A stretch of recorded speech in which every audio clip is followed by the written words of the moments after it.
Assalamualaikum dik. Waalaikumsalam. Sedapnya kopok leko. Ada kita Ada je. Ni hot goreng dah. Ni kopok goreng. Nak saya dalam RM5 dik. Okey, boleh. Hot bulat ni apa? Ini kopok cili. Boleh kat RM5. RM5. Dengan popeye satu RM5 dah. Okey, boleh. Boleh pandang kan dik? Boleh. Saya panaskan untuk abang ya. Okey.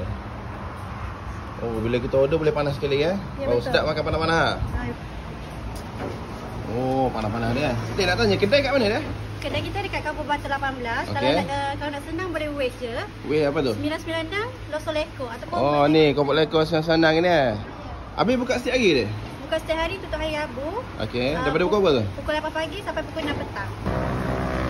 Dah siap dia? Dah. Kejap je. Panas sikit je kan? Ha.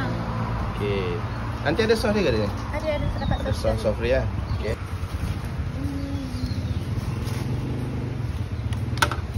Okey, ni bang, kopok Dah siap dia. Sedapnya kopok panas-panas adik. Dik nak tanya dik, kalau nak balik jauh ada yang frozen ke dia? Ada. Kita ada yang frozen. Yang ni Oh, siap bacon eh. dah siap baik. Ni nak order kat mana ni? Ini boleh order dekat TikTok. TikTok. Okey, boleh follow 996 Losoleko. Okey dik, kopok ni saya makan dulu dia. Terima kasih.